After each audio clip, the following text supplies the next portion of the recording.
Central Hotel in New York City for round one of the 1985 National Football League Collegiate Player Draft. And for those of you that may be a little bit confused by the dealings that just went on, don't feel bad, because just about everybody was confused here, including Commissioner Pete Rozelle. Let's recap it for you one more time and show you exactly where we are in the first round. Buffalo and Green Bay, first of all, have swapped their selections in the first round.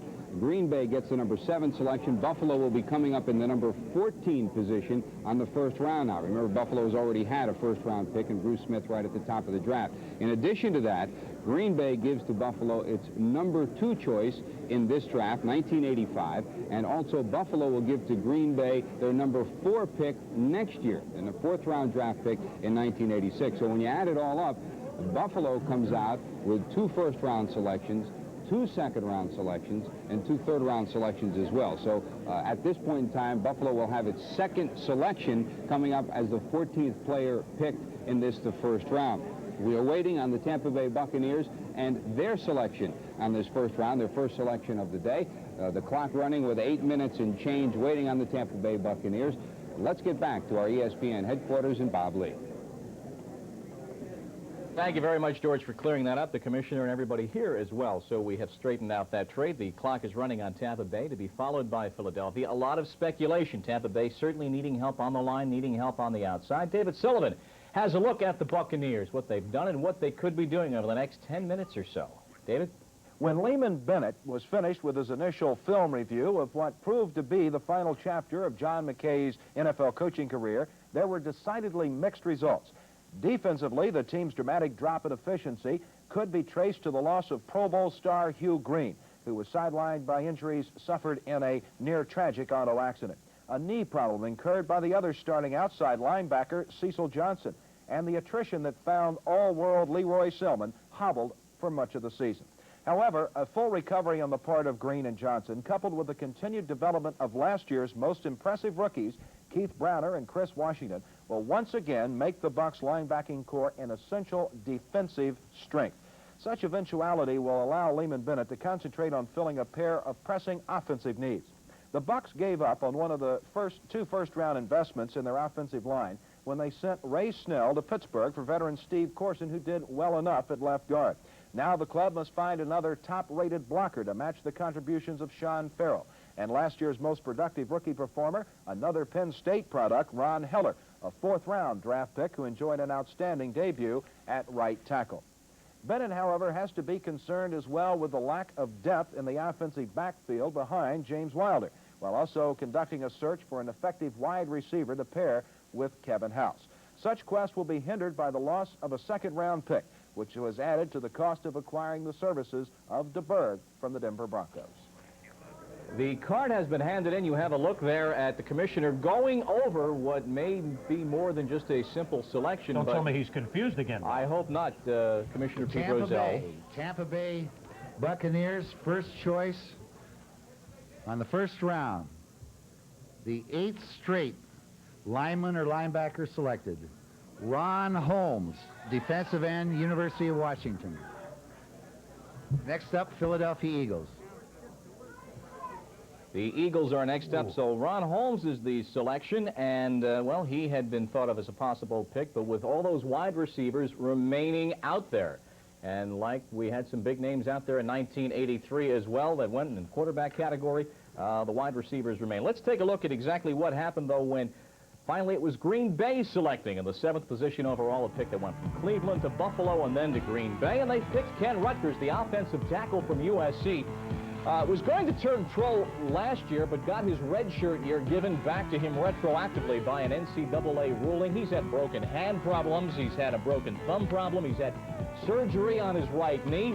In fact, he missed the last 3 games of the '83 season with some knee problems. A very good pass blocker of the offensive line. And when he was rehabilitating these problems, he worked Mel a great deal in the weight room, and that really helped him a great deal. He sure did, Bob. He built up his strength, and as you see here, a great pass blocker. He went head-to-head with 3 outstanding defensive ends this year. Mike Gann, who figures to be a first-rounder, Ron Holmes, who just went to Tampa Bay, and Garen Bears from Stanford. And Rutgers neutralized all 3 of those defensive linemen. All 3 figure to be relatively high draft choices, 2 of which figure to be definite first-rounders. Now, I thought I'd never ask you this question. First of all, let's take a look at where he projects See, they have a couple of veterans there, Coke and Swanky, so maybe they're not looking for Rutgers to step in and start right away, the way they've used Ron Hallstrom, their top draft choice a couple of years ago. Now they've moved him in, and it's not upon his shoulder to step right in. He can learn. But I thought I'd never ask you this question, where we're asking if somebody who weighs 255 pounds is too light. But that is light these days by those standards, He's built himself up to 270, Chris. Okay. And when you look at a player like Rutgers, what makes him valuable is the fact that he can play guard or tackle.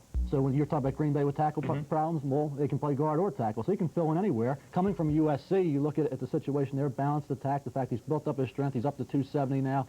Went up against those 3 defensive linemen, neutralized all 3. Holmes just went. Gann's going to go in the first round. That's where you look at an offensive lineman. You want to see how he does against outstanding players, and he neutralized 3 quality defensive linemen. We said, Bob, yesterday on the draft preview show it would be a meat and potatoes draft.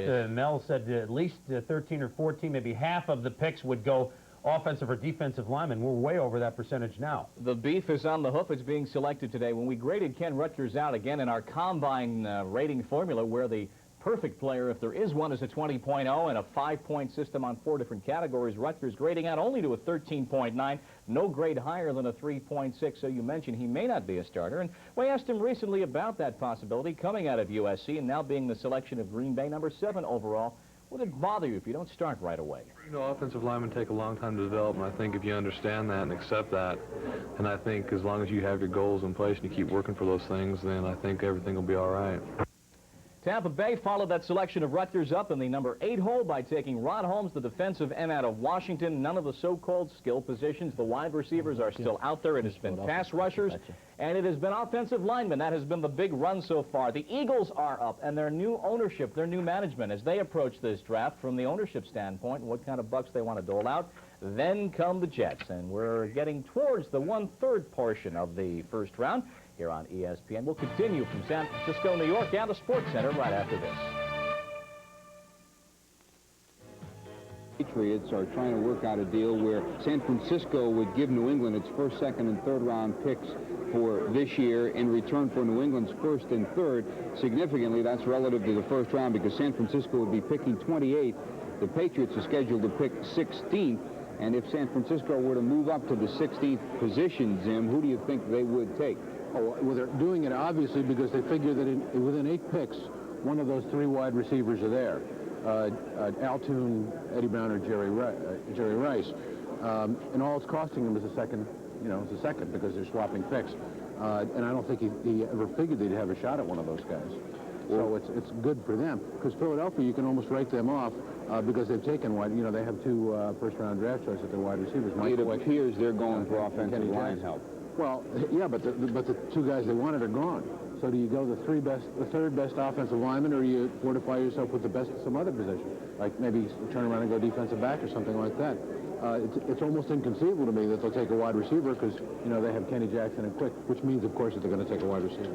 Paul, you said it yesterday. You thought there'd be a lot of dealing, and that's exactly what we're having. A lot of wheeling dealing. And let's go back and take a look at Buffalo for a second. Now that you said they've got 2 picks in the first, second, third, and fourth rounds. This trade that they made with Green Bay, the more you look at it, it's off the top right away saying they need a receiver, they need a defensive back, but they know that these people, one of the people that they want is going to be there eventually, George, and they've got 6 picks away from them, and as Paul said, and he's totally wrong, they'll take a receiver, which he said it was right, they will, because they have 2 receivers, so they'll take another one, but I think Buffalo's in a great position now to take they're going to get what they want, which is a receiver or a defensive back. They can't throw the ball and they can't catch the ball, so they had a shot at Kozar, they passed it up. Had a shot at the best receiver, they passed it up. I don't know how people think you build a team. Well, we're waiting on the Philadelphia Eagles to make their selection here in the first round. The 9th player selected. Then it'll be the Jets. Then it'll be Houston in the deal from New Orleans. That's coming up next when we return to the draft.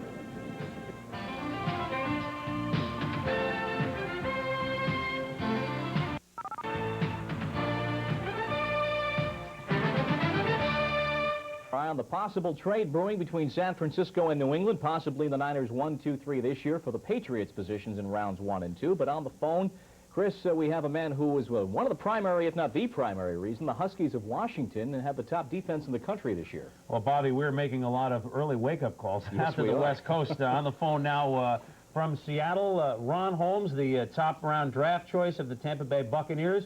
Good morning and congratulations. Thank you.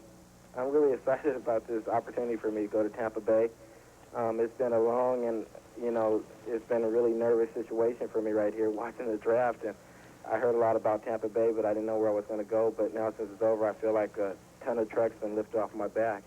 Ron, I know that the Buccaneers gave your name out a long, long time ago, that they were looking at you, had you in perhaps the last couple of weeks.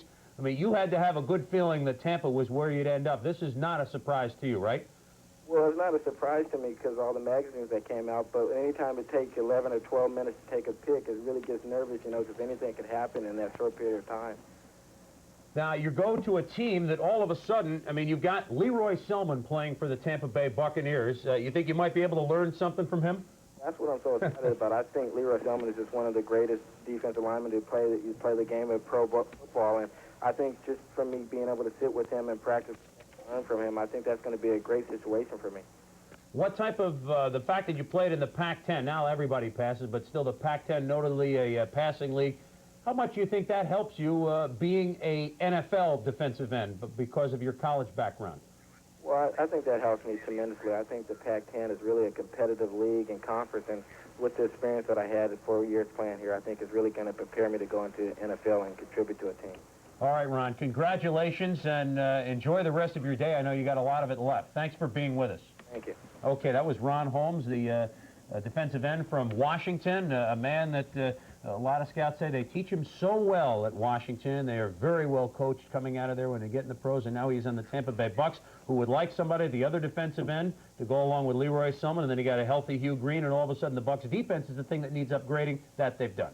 So Tampa Bay has picked Ron. Philadelphia is up. Ron, by the way, was a heck of a high school basketball player. I don't believe he had any time in on the court for the Huskies from Marv Harshman out there at Seattle. The Jets pick 10th. Then comes Houston. Houston will pick in the number 11 hole by virtue of the trade for Earl Campbell. That was last October. Campbell's name will be popping up a great deal as we talk about what's been happening here, and also George Rogers in this first round. They call the first 3 rounds of the National Football League draft, the people that watch and assess the draft, the premium rounds. And if you make a mistake there, you can be excoriated up and down throughout the National Football League. But you have to remember this draft is 12 rounds deep.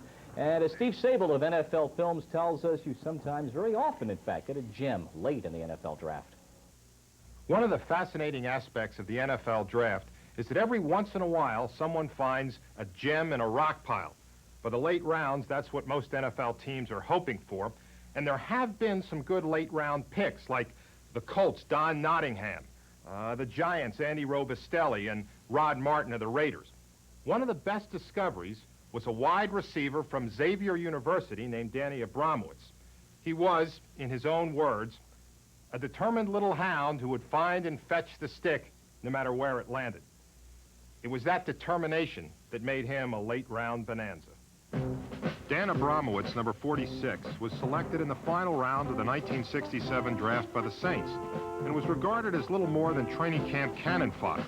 But a funny thing happened that summer. The unheralded receiver made it impossible for the Saints to cut him. Well, I was a Pollock from Steubenville, Ohio, a steel mill coal mine town, and I knew that I didn't want to go back there. I wanted to play professional football. And all I wanted was a fair chance. And they were fixing to cut me, and I says, if you cut me, I'm not going to leave. You promised me that you was going to give me a chance. Abramowitz not only made the squad, but started. And 2 years later, he was the NFL's receiving champion. During his career, Dan set a record by catching a pass in 105 consecutive games. Abramowitz became a symbol of consistency and determination, and proved that a last-round long shot could become a prize-winning thoroughbred.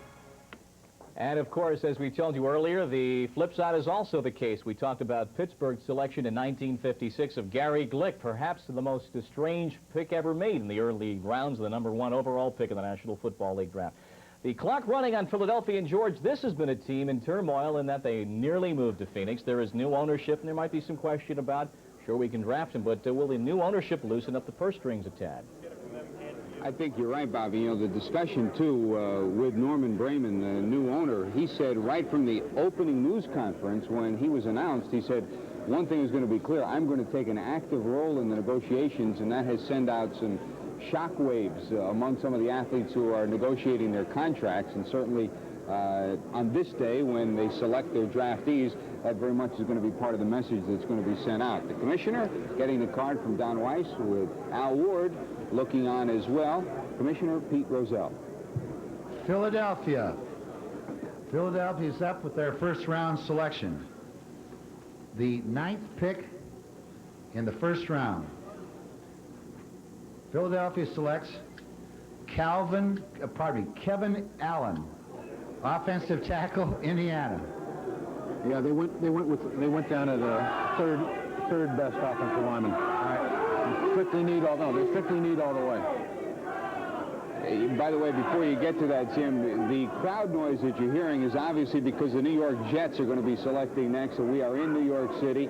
Sam Rosen will be reporting from there in just a moment, where the Jets and the Giants always get a good deal of interest in their picks. Of course, a couple years ago when they picked Kenny O'Brien, the quarterback, there was mixed reaction up in the gallery. We'll be getting a look as to where they will be picking. The commissioner is standing by, and I believe he has the card. Eddie Brown. The fans are screaming for Eddie Brown. Jets pick the 10th choice in the first round. Offensive receiver, wide receiver, Al Toon. I told you it was Al Toon.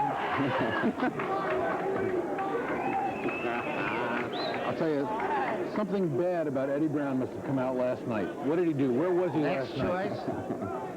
All right. Recapping again, Philadelphia has taken Kevin Allen, the offensive tackle out of Indiana.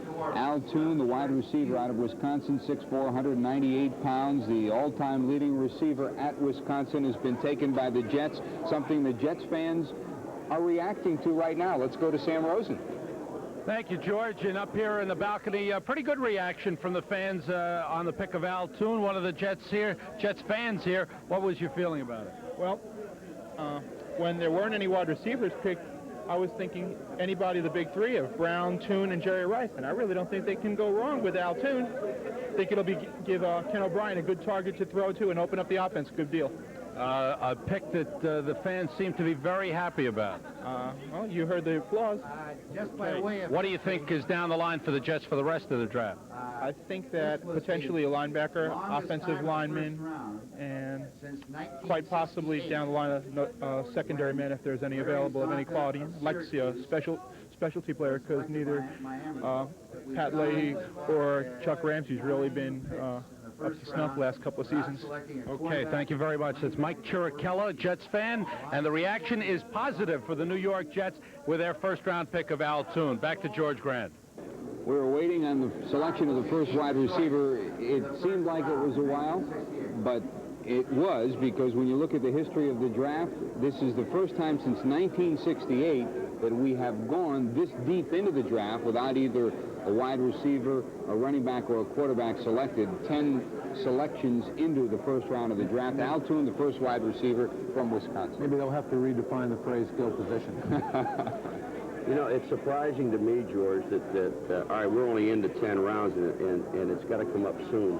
But a defensive back has not been taken for the simple reason there are a few quality defensive backs, pure corners out there. And everyone knows that the toughest position to find on a professional football team is a pure corner that can cover on defense. Now, you've got pass rushers, but you also have to have people who can cover these people. And I wouldn't be surprised within the next 2 or 3 picks that you're going to see a defensive back come up. Especially a guy that we have a little wager on. That's right. We do. Here's your selection so far. Offensive lineman 4, defensive lineman 3, linebackers 2, skill positions so far uno. Now, wait a minute. Why aren't linebackers skilled positions? It takes skill to play that. It does, especially as Bob mentioned, when you're 6 foot 8 inches, you don't want to give anybody mad and say you're not skilled. I hate that phrase. I hate that skilled position phrase. We are waiting on the Houston pick in the first round. The Jets have taken Al Toon. Philadelphia has taken Kevin Allen. Next up will be Houston in their deal from New Orleans. We'll have that when we return.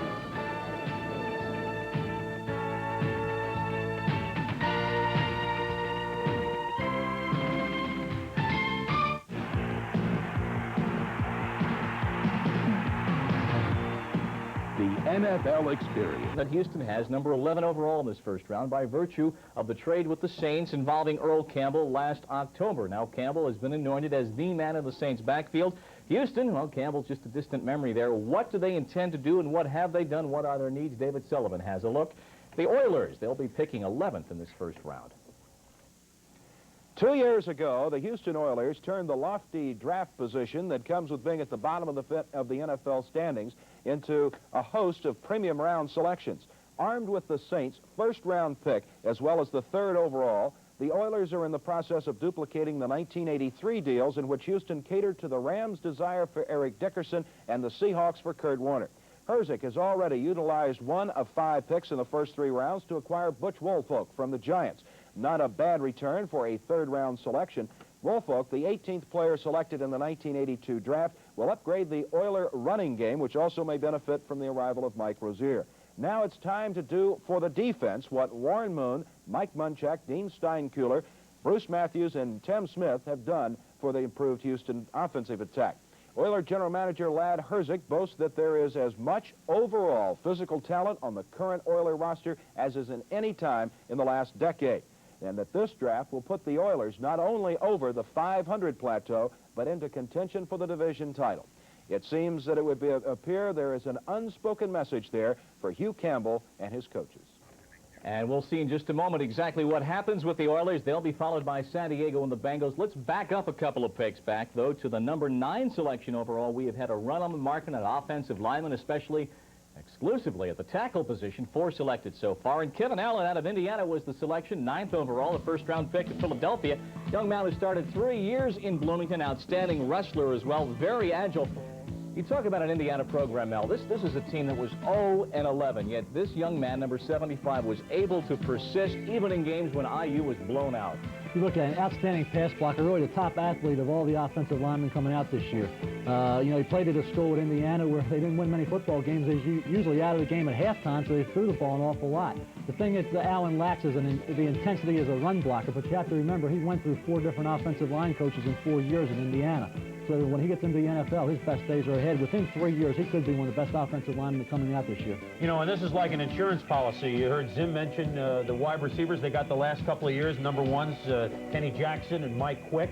Well, it's tough to get the ball to him if the quarterback's on his back, which Jaworski was all year last year. So there is Allen put into the tackles. Jerry Sizemore coaxed into still playing. Leonard Mitchell, a converted player from the other side of the ball, and Dean Morales. So there is no question that the Eagles needed an offensive tackle. They had been projected Lomas Brown, but they get Allen.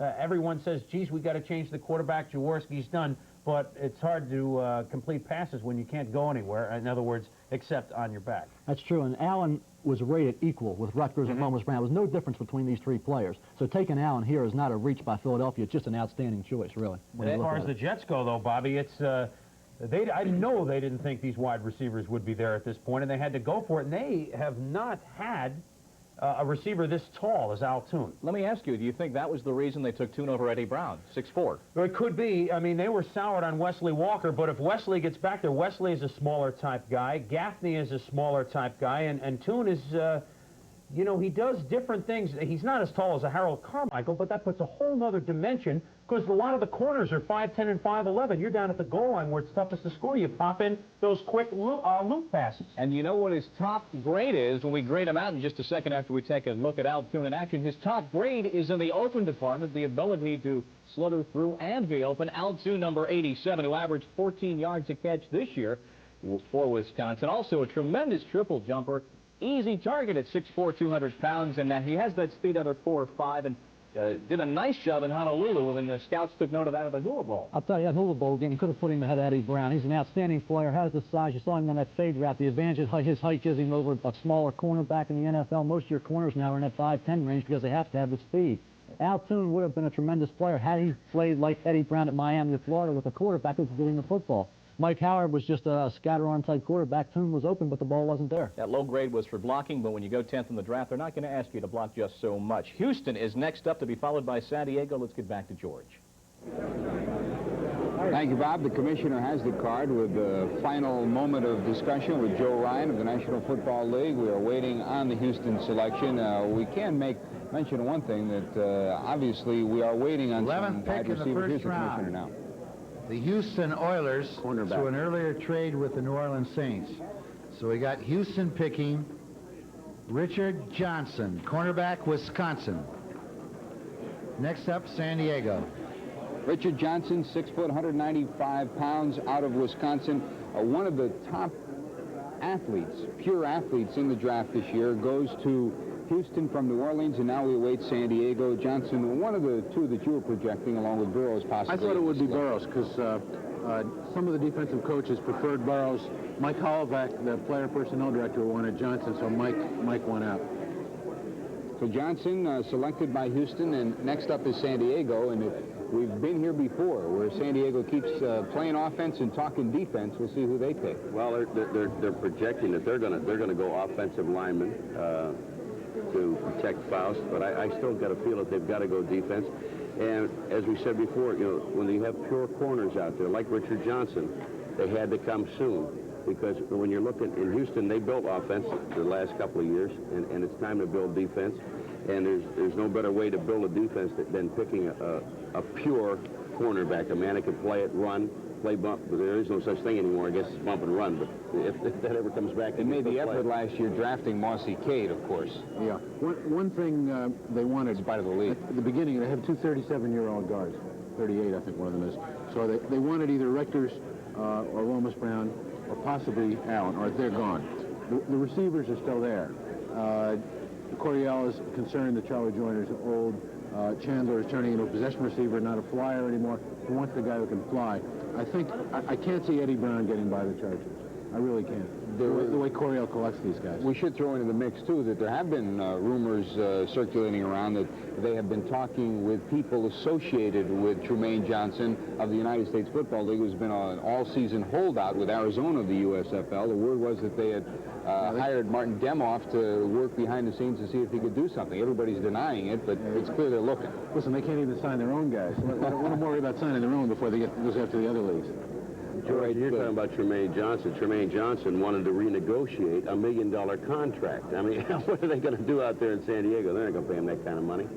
We're waiting on San Diego. They have the card for the San Diego pick, their first selection here in the draft. This in the first round of the NFL draft. Richard Johnson, the Wisconsin defensive back, has just gone to Houston in their deal from New Orleans. The card is being sent up to the front now by Don Weiss of the National Football League, and San Diego Chargers will make their selection. After that will come the Cincinnati Bengals, and then Buffalo will have its second selection of the day in that deal for Green Bay. In case you're just joining us again, Buffalo and Green Bay swapped their first-round picks, and then from there, Green Bay gave to Buffalo a number 2 in '85, and Buffalo gave to Green Bay a number 4 in '86. The commissioner having some last-minute discussions with Don Weiss. There's Don handing Commissioner Rozelle the card. The San Diego selection.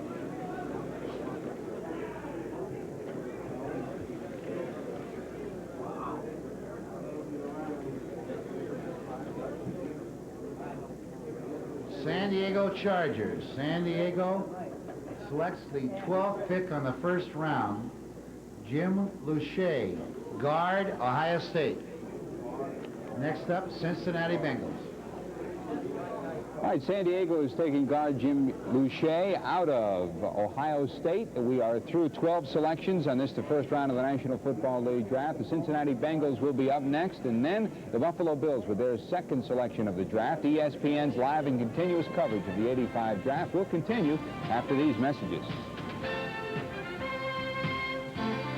National Football League draft. We're up to the 13th selection. We're waiting on the Bengals. They have 2 picks in this first round. This is their own pick. They'll be picking in the number 25 hole, the selection that originally was owned by Seattle. We have seen 5 offensive linemen go so far, 3 defensive linemen, and only 1 skill player, sorry, Dr. Z, wide receiver so far. That was picked by the Jets, Al Toon. Let's step back a couple of picks, review what Houston did with that number 11 selection, the pick they got from the Saints. Richard Johnson, cornerback out of Wisconsin, perhaps the top player on the Badger team. Needs perhaps to work a little bit on his strength. Let me ask you a question, Mel, because I know in your draft report you pointed out that the Wisconsin team played zone. Is that going to put him back in his development? I thought it did. That's why I like Burrows a little better. Burrows played a tight man-to-man with Memphis State. Richard Johnson worked in zone at Wisconsin. tough guy, but like you said, he doesn't have the instincts of a Burrows. I thought, like I said, I thought Burrows would go ahead of Johnson.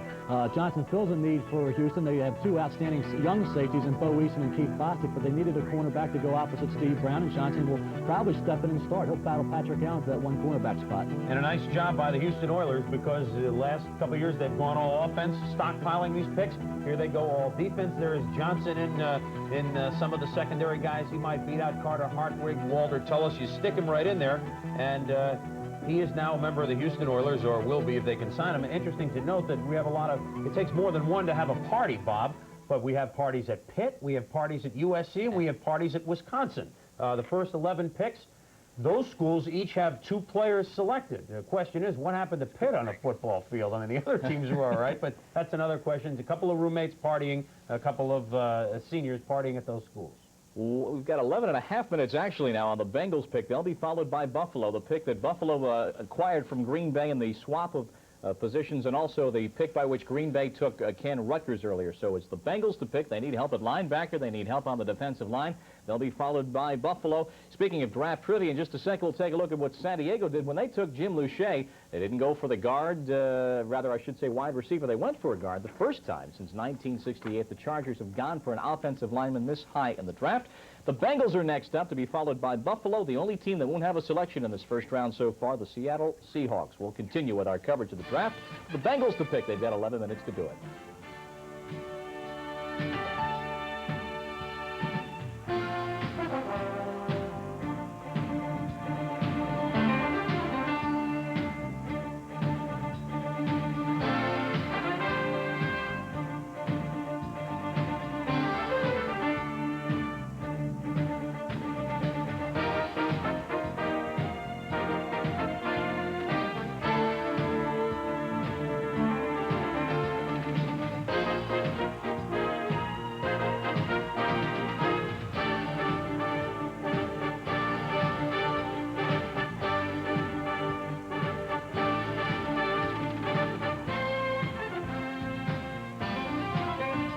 The Skins and what else is new have traded their first round selection, so Seattle and Washington are pickless in this first round, and the Bengals, Houston, and Buffalo will exercise multiple picks. They will have 2 and possibly more.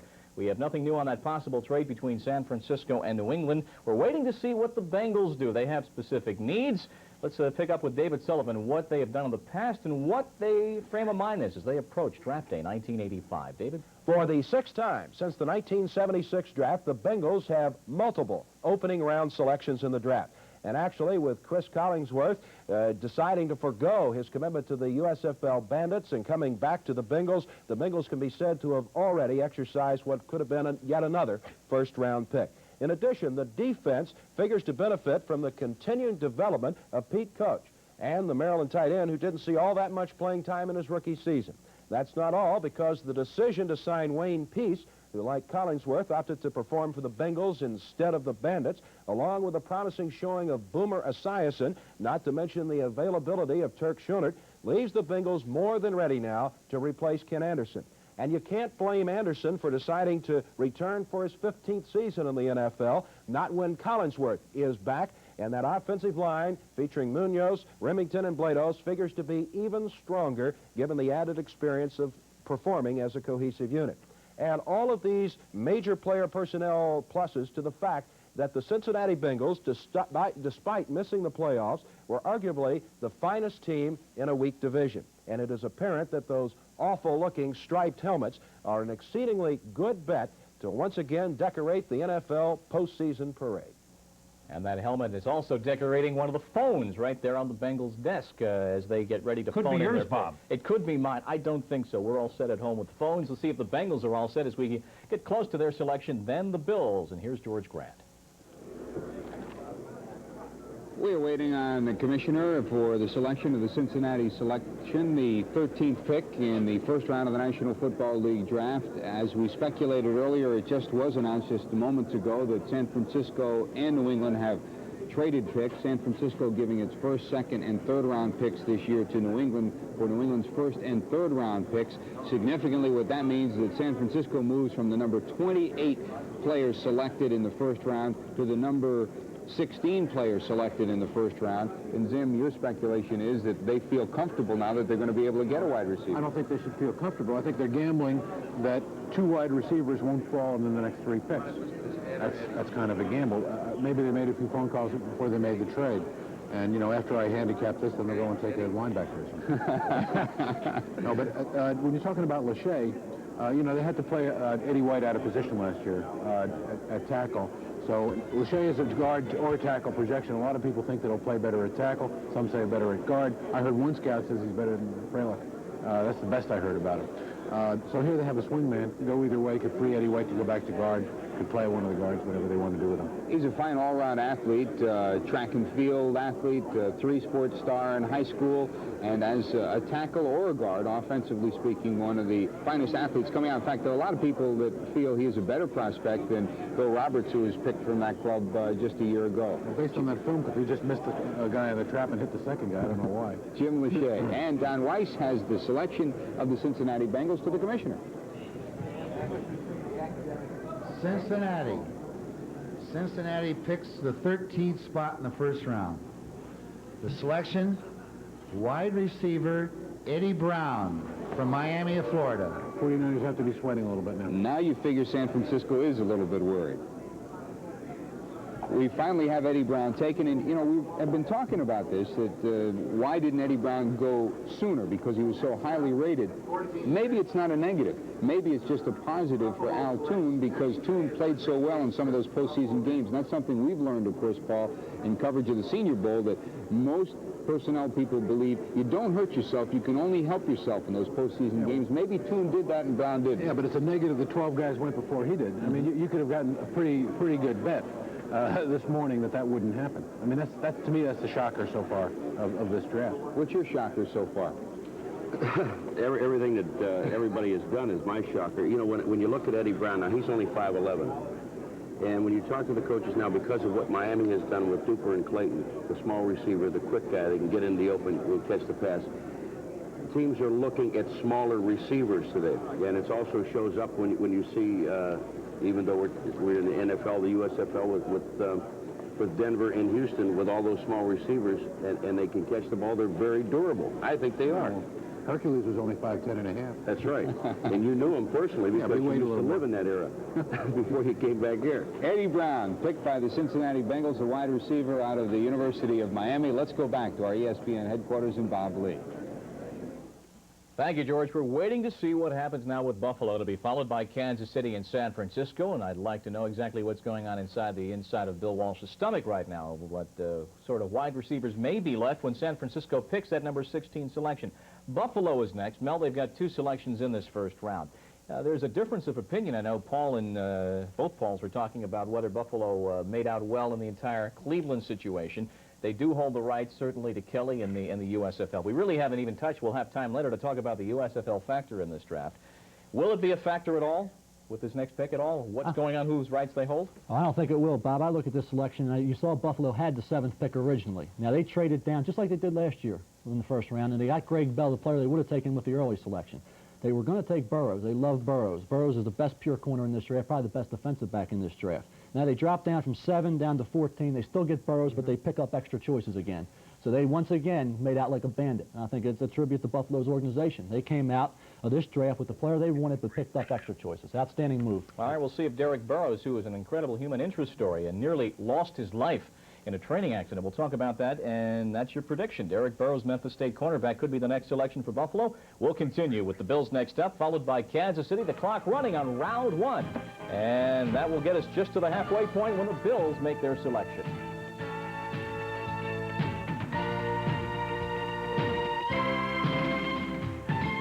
Along with Chris Berman and Mel Kiper Jr., ESPN's coverage of the 1985 National Football League draft. And so the Bengals have gone for Eddie Brown, a wide receiver out of Miami, a young man who really came into school, transferred in from junior college, came in as a defensive back, did not become a wide receiver for the Hurricanes until spring drills of 1983. And he had Bernie Kosar thrown to him. Well, if they sign him, they'll be playing possibly in the same state of Ohio. Sure.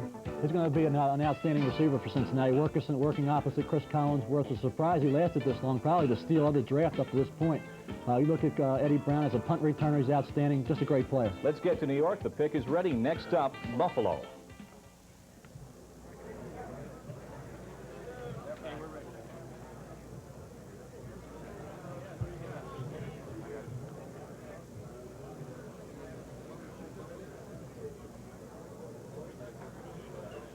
Buffalo selects on Green Bay's choice they earlier traded for. Buffalo's first round choice, 14th pick in the first round.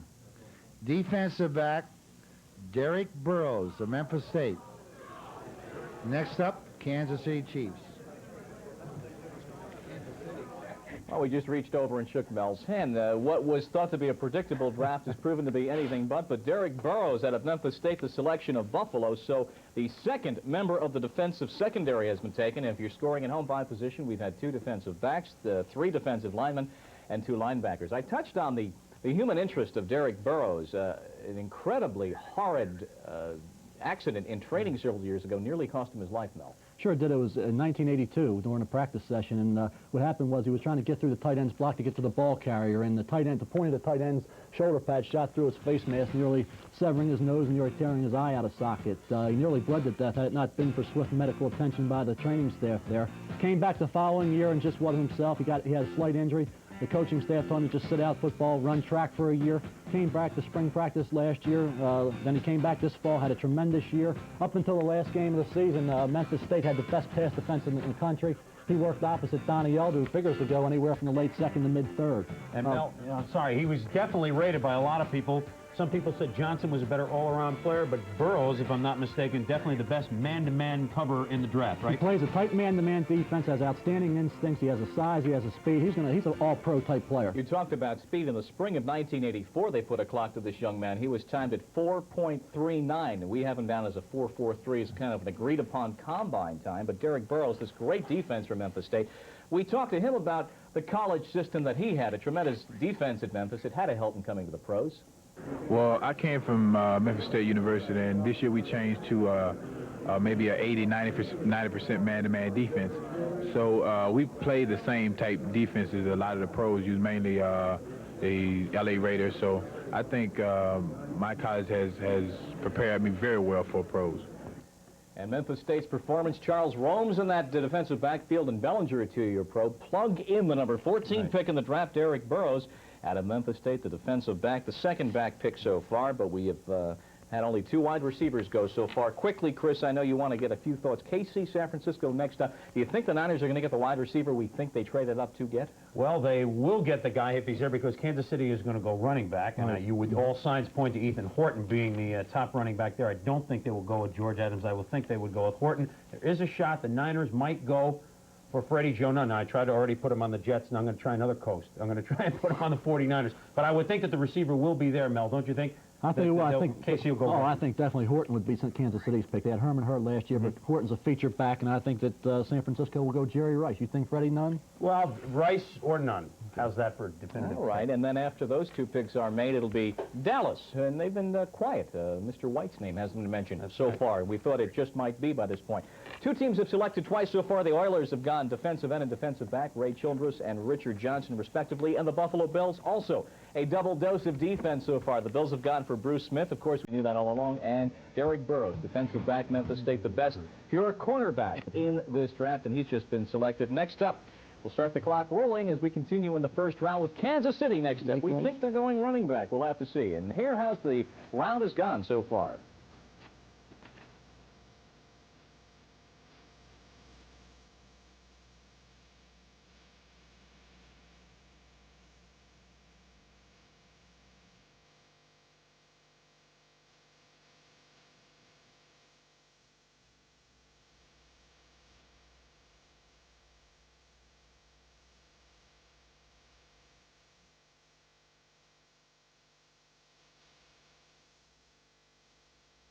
13 selection overall, wide receiver Eddie Brown out of Miami, and he went to the Bengals, Chris. Yeah, he did go to the Bengals. A lot of folks didn't think he would last that long, Bob. We have Eddie on the phone with us right now. Eddie, I know some anxious moments. A lot of folks thought you would be chosen in the top 4 or 5. Are you pleased that, A, you lasted this long, and B, you're with the Bengals?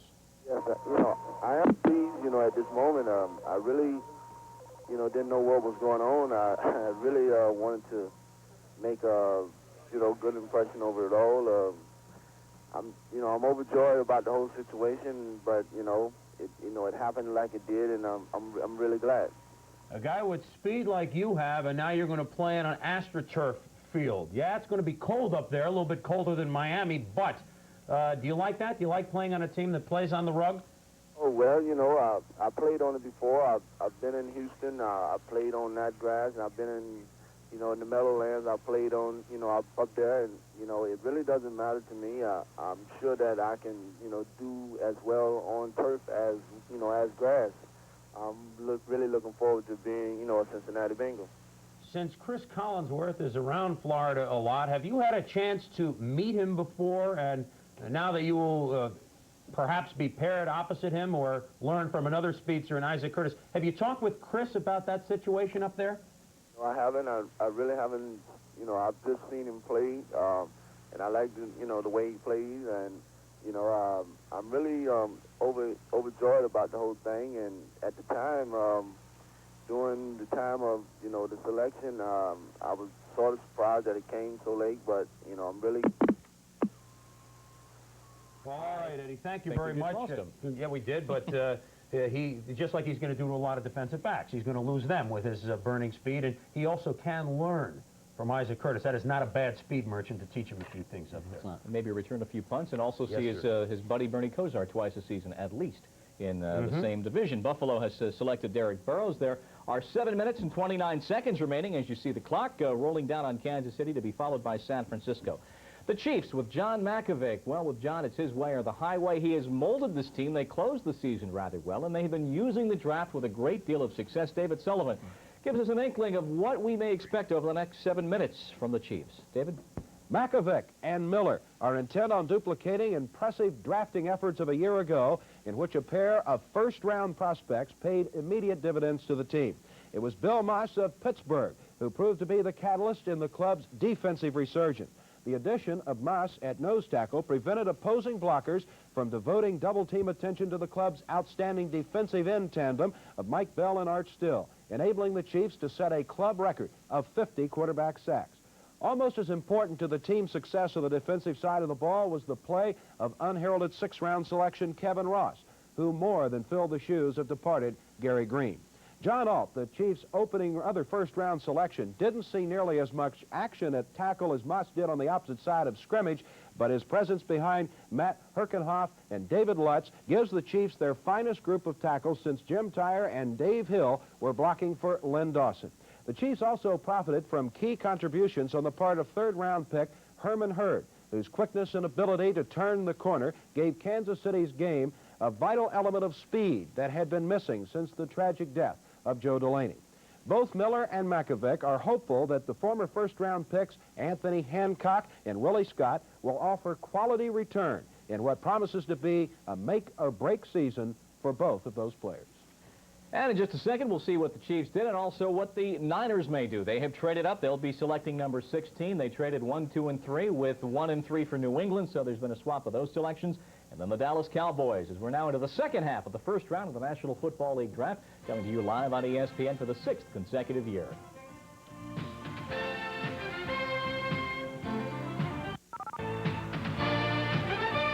In 1974, when the Kansas City Chiefs on the first round took Woody Green, they have taken a first-round pick, and that is Ethan Horton. Now here's San Francisco and the commissioner.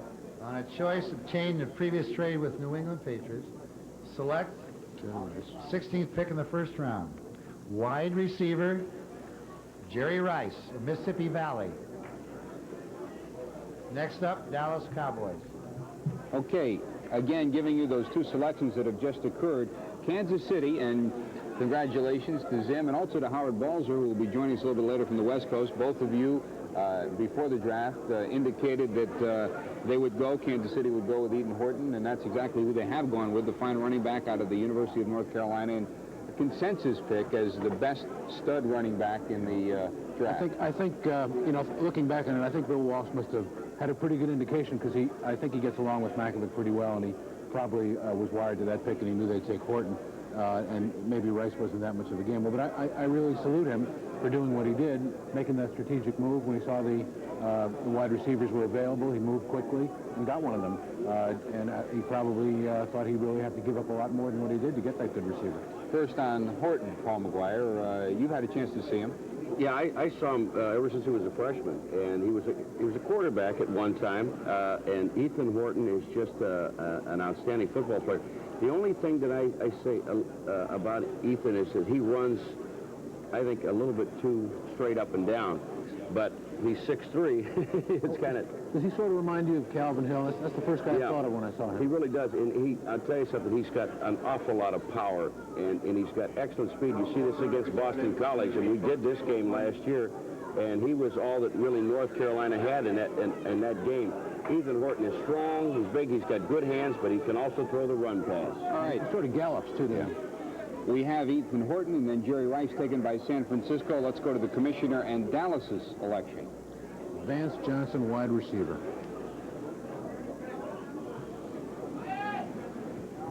Dallas Cowboys. Dallas Cowboys select defensive lineman I told you. Nice going, Paul Bailey. Kevin Brooks. Thanks. From Michigan. Well, it was close. Wide receiver, defensive lineman, what's the difference?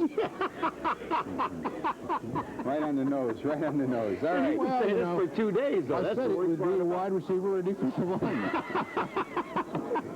Again, San Francisco, to recap, if you're just joining us, is taking Jerry Rice, the 6'2", 195-pound wide receiver from Mississippi Valley. And just now, Dallas is taking Kevin Brooks, a defensive lineman from the University of Michigan. Brooks. Guy that the Jets loved. A lot of us had projected him to the Jets. Thought that he would go higher. They're going to get Vance in the next round. He'll still be available the way things are going today. We're waiting on the St. Louis Cardinals and their selection, which would be the 18th pick in this, the first round of the National Football League Collegiate Player Draft. ESPN's live and continuous coverage of the 1985 draft from the Omni Park Central Hotel in New York will continue after this.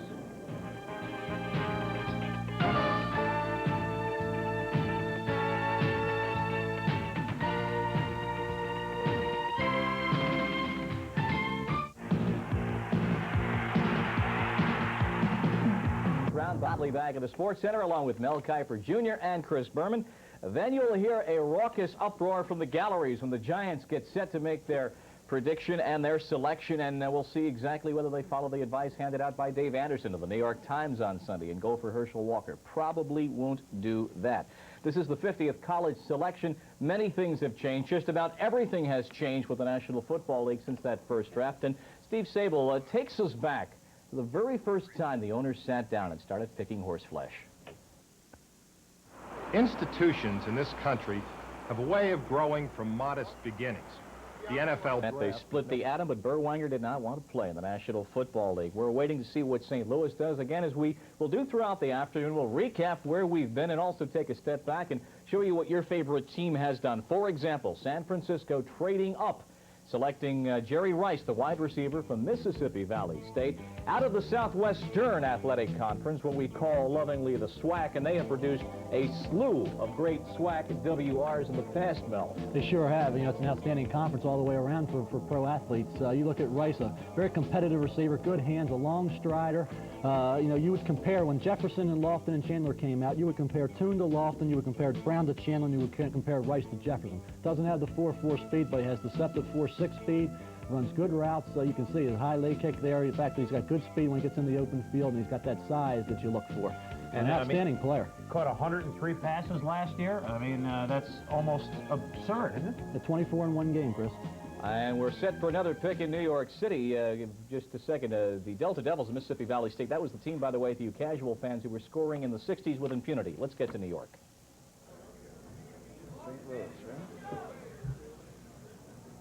St. Louis Cardinals select their first round choice, the 18th pick. Linebacker Fred Nunn of Ole Miss. Next up, New York Giants. So Fred Nunn, the selection of St. Louis, and the Giants will begin deliberating over the next 15 minutes what they would like to do. They will be followed by Pittsburgh and the LA Rams. So We talked about Jerry Rice, the selection. Let's kind of plug him into the situation, though, in San Francisco. And, Chris, you were making the observation. Bill Walsh may not like to be called a genius, and it's probably a term misused, but the execution and the understanding of the rules, just like Ernie Accorsi in Cleveland with the Kosar situation, he knew, Bill Walsh, that he'd have a shot at a wide receiver trading up with the Pats. Well, they don't need very much when they lost only one game in 19, and, you know, you say, why do they do this? They have Dwight Clark, they have Freddie Solomon. Why do they do these things? Well, Nehemiah has not come along as fast as they thought. Now, Mike Wilson, a good backup guy, but when you go for quality, that's how these good teams stay on the top, how these great teams stay on the top. And, you know, Walsh now has a lot of things in his arsenal. He could put 3 guys out there at the same time. He never believed. They've got to be slapping themselves on the back, Mel, now, because they did not think that they could get a wide receiver of this choice. They were looking at the next group and wondering if they should draft one of the ones 4 through 6. Well, they like big wide receivers. Look at Clark is coming off. You mentioned Clark coming off a knee injury the year before. Solomon's getting up there in age, doesn't have the speed he used to. Rice is not only big, but he has decent speed at 4'6", an outstanding player, great choice. Now, of course, the Giants, I look for the Giants to go for George Adams, running back from Kentucky. And then we follow with the Rams, with Pittsburgh, either Isaac Holt or Mark Benning. And then, of course, the Rams, if Mike Gann's there, he would be their pick. Of course, the Giants would have to consider a defensive end like Gann, but I think they would go to George Adams from Kentucky. Bob, you have a inside look at the Giants. Mel seems to know where they're going, and we'll see if we can shake his hand again. Well, where they were going last year was from a 3-12-1 team to a team that got a chance to get knocked out for the second time in 3 years by the 49ers. And, in fact, just the other day, Bill Parcells' contract was extended. George Young recently the executive of the year. So the Giants seemingly, and we've said this so many times over the past decades, but I think this time this is the case, they are on the track and are a contender. There's no doubt about that. David Sullivan will take a look at what the needs of the Giants are and what we'll see in a few minutes. It is difficult to find an NFC team that had effected a more successful roster transition than did the Giants, who strengthened several key areas via adroit utilization of the entire player personnel process. Last year's draft enabled the Giants to transform a woeful offensive line into a first-class unit, even given the loss of center Kevin Belcher to an off-season auto accident. Bill Roberts and Conrad Good, along with USFL import Chris Godfrey, joined with Carl Nelson, the 1983 third-round choice from Iowa State, who had been the target of frequent media criticism as a rookie. They all joined to convert the unit into a Giant advantage up front. Another area that profited from the infusion of young talent was a receiving corps that more than prospered from the addition of rookie tandem featuring Lionel Manuel and Bobby Johnson, not to mention the free agent contributions of one-time Packer reject Byron Williams. In addition, the Giants strengthened an already top-flight group of linebackers via the first-round selection of Carl Banks, the second player that was selected in last year's lottery, as well as the arrival of Gary Reasons, the fourth-round bargain from Northwest Louisiana State, who actually had more playing time than Banks. The Giants have tapped USFL sources for General's 1,000-yard runner Maurice Carthen to challenge Rob Carpenter, and to those Giant fans who bemoan the departure of Woolfolk, such passing was made more palatable by the fact that the Giants obtained Houston's own choice, which happens to be much closer to the second-round value, and that such a pick is the second selection in the third round. But he did. We are waiting on 11 minutes and change before the Giants' time expires at 15 minutes. Again, if you're just joining us, each team gets 15 minutes in the first 2 rounds to make their selection. Then after that, 5 minutes per round. We are waiting on the Giant selection. Your prognostication? I had them handicapped for Greg Allen, a little halfback from Florida State, who's injured, of course. He's a gamble. But they have a pretty good pipeline from Florida State, who got him Mowat, the tight end, Zeke Mowat. They could go defense with Mike Gann. They could think of George Adams, good halfback, hyphen fullback from Kentucky, but he's kind of an in-between type. Allen is the pure scooter. Everybody's concerned about the center, Kevin Belcher, who's out. But I think what they're trying to do is patch that from within. Conrad Goody, rookie tackle last year, they're going to try him at center. So I'm guessing Allen. Magoo? I'll tell you, I've never seen a guy cover himself as well as you just did. I just said Greg Allen. The only thing you left out was a punter. Who's your pick, Paul? I'm saying right now they're taking Trenowitz. Trenowitz. Okay, good player. I think he's an excellent player. He's an excellent center. We're waiting on the Giant selection here in the first round. Sam Rosen is up in the gallery with some Giant fans who certainly have a feeling as to who they would like to see picked here in the first round. Sam. Okay, the debate here, George, it goes on and on. There's talk about a defensive lineman. There's talk about a running back. Let's poll the fans here in the parallel bar and figure out who the Giants going to pick. It's got to be the backfield, Greg Allen, Florida State. Okay, what do you think? You were right on the last pick. Defensive end, Varys Guerin. Why? Well, Martin's a spotty player. Casey Merle's spot. They're getting older, especially Martin, and they need that defensive end to go well, give Jim Burt help and also Lawrence Taylor. They got to have the consistent rush. What about a good running back? Well, again, if they take a running back, I'll be satisfied with that. But it has to be either Greg Allen or Adams. Not an offensive lineman? No, we can get that later. We got our offensive line is pretty short up from last year. Okay, what do you think the Giants going to do? I like Greg Allen, Florida State. Why? They definitely need a running back. He's got good speed. What about the knee surgery? No problem. He's okay, okay. That's the word here on Greg Allen. What do you think the Giants are going to do? They need a running back, no matter who. They just need a running back to balance the attack with Phil Simms. They got a good offensive passing game. They need a running game. If they can get that, they'll go places. No doubt. Okay, so far the running backs are in the lead. What do you think the Giants are going to do? I think they're going to go with Mike Gann from Notre Dame. They need a good defensive lineman. But what about the running back situation, as you heard? They can pick up a running back later on. I agree with him. They can get a good running back in the second round, third round. They still got Joe Morris. He's still a pretty good running back. But, you know, Will Folk gone, I think Allen would be a good choice, still. Okay, what do you think? Running back. Running back for the Giants. Here's a Giants fan. What do you think? Definitely Adams, all the way. You like Adams rather than Allen? Yeah, all the way. Why? I think he's the last remaining blue chipper in the group. What's the difference between him and Allen? Well, I just prefer him. I just prefer him. My personal preference. All right. This man is really a Jets fan. Took his Jets jersey off to be a Giants scout right now. What do you think the Giants will do? Giants going to go for the running back. Adams from Kentucky. Allen, the problem with Allen is he still has that knee surgery. It's tough to come back from knee surgery. I think Adams, supposedly they said he's a James Wilder type. So, and look what James Wilder did this year. How'd you like what the Jets did? I liked it. I like Altoon. Supposedly, they're saying he has the dropsies, but I like him. Besides, he's got the height, and hopefully they'll trade Walker for a defensive lineman now. A New York football scout. Last decision here. What do you think the Giants are going to do? I think they'll go for Greg Allen. They need a running back. They need a slasher. They got straight-ahead runners, but they need somebody that can turn the corner and go upfield.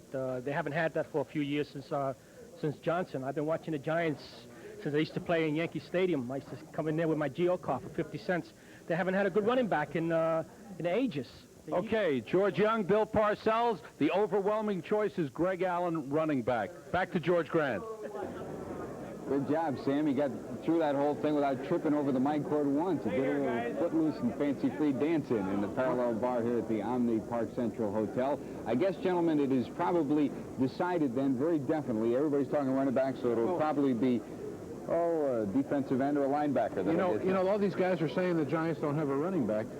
They're writing off Rob Carpenter, who's been very productive for them. They're forgetting they're getting Maurice Carthon from the USFL. Joe Morris will play a little bit, but what they want is the keynote. You know, they have a lot of fairly decent running backs, but they want a keynoter, a guy who can really, put points on the board. All right, we'll be back to talk more about the Giants selection.